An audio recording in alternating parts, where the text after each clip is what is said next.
In this video, you are going to learn the one mistake that both actors and models make that really hurt their chances of getting commercial modeling work. So watch this video until the end, and you're going to learn more about commercial modeling, how actors can benefit by doing commercial modeling work, and some of the techniques and strategies that you absolutely need to use to have success as a commercial model. Okay, let's get started. Hi, I'm Aaron Marcus, and welcome to the Acting and Modeling Quick Tips channel and the Actor Career Center, where I help people get started in the industry and also help people take their career to the next level. I try to create new videos at least twice a month, just depending on my schedule. If you haven't done this yet, don't forget, subscribe, click the little bell, the notification button, and that way every time I upload a new video, you will be notified. And if you like the video, please give it a thumbs up. That's really helpful. So the very first thing that I want to do here is share with you information about what exactly is commercial modeling. A lot of times I find that actors think when they hear commercial modeling, they're thinking of TV commercials. That's not it. TV commercials are commercials that you see on TV, but commercial modeling ads are simply still photos that you see in magazines, in newspapers, and brochures, on websites, on billboards, on sides of buses. You will find commercial modeling work everywhere. And here's the really cool thing about commercial modeling work. And I do a lot of commercial modeling jobs. I really like it as an actor. I really enjoy it. Besides the fact that it pays a lot. And it's really enjoyable work, no lines to be memorized, and I get a chance to use the same acting skills that I use for on-camera work, except this is in front of a camera, a still camera with a photographer. You know, the key thing is here, in that in the fashion world, and normally that's what people think of, fashion modeling, which has nothing to do with commercial modeling. Those are men and women who are walking runways. They are promoting high-end designer clothes. Commercial modeling has nothing to do with that. These are all different types of people. There are infants. There are people in their 80s and 90s doing commercial modeling work, and everybody in between. Unlike the fashion world, there are no height restrictions. There are no weight restrictions. They hire all different types, whether you're tall, you're short, you're in great shape, you're not in great shape. So that's why I love doing commercial modeling work. So let me share with you the biggest problem that people have that really hurts their chances of getting commercial modeling work.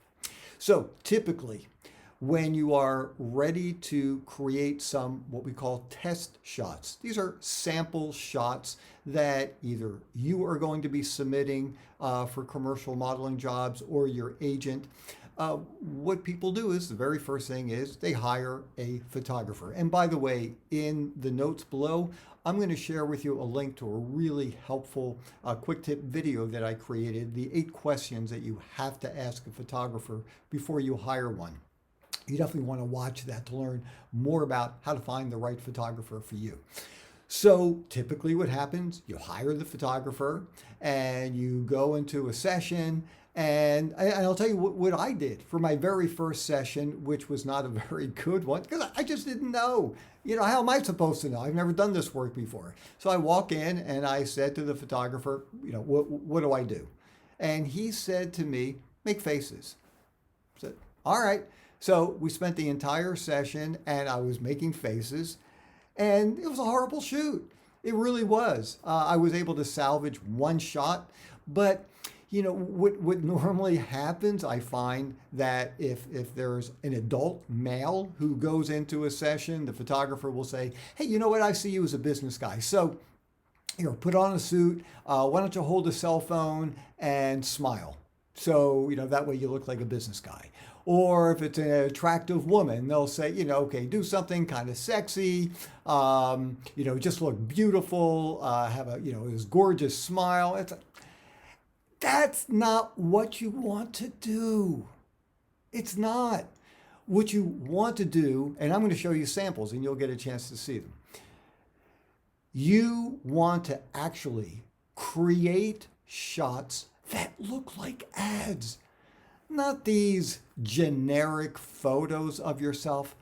They don't stand out. It doesn't grab the attention of photographers, the art and creative directors at advertising agencies, or agents if you're trying to find representation. You want something unique so that when you look at it, you think, oh, that could be an ad for this product, or this product.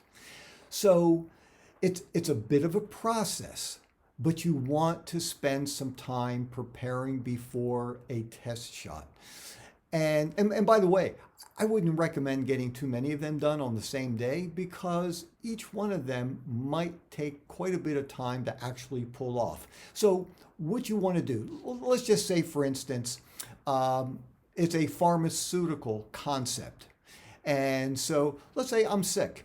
I'm a patient. I don't feel well. This is an ad for a new kind of thermometer that is very accurate, and in seconds you'll know whether you've got a fever or not.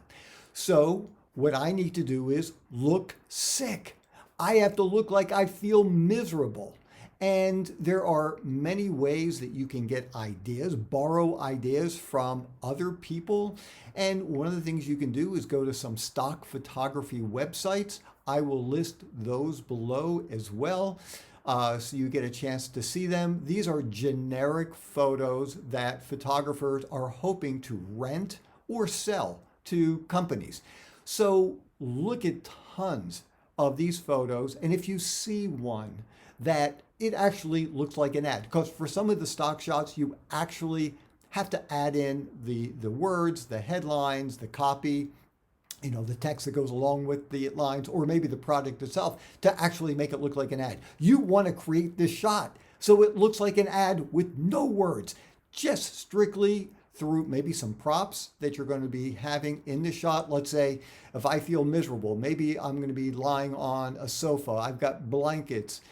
Maybe I'm blowing my nose, so I have tissues around, things like that.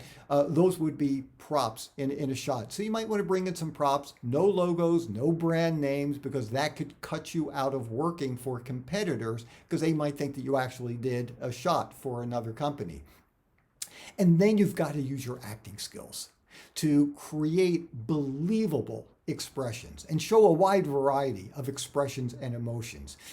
That is how you create powerful, eye-catching commercial test shots that can give you your best chance for having success.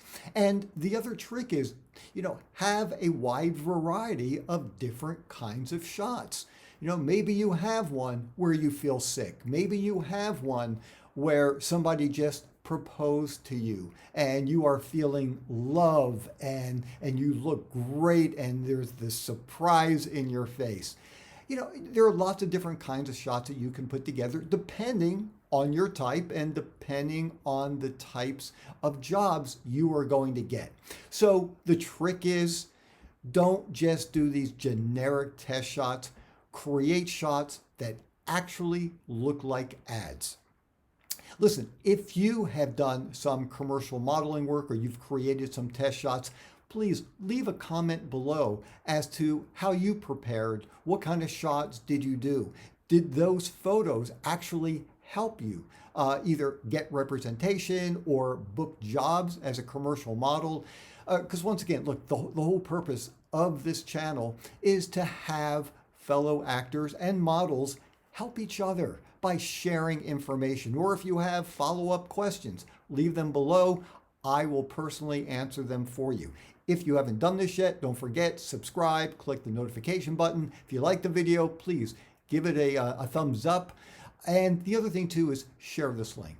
share it with your colleagues, with your other acting and modeling friends. So this will help spread the word, and we can bring in more people who are out here trying to help each other. I'm Aaron Marcus, and I can't wait to talk with you again soon. See ya.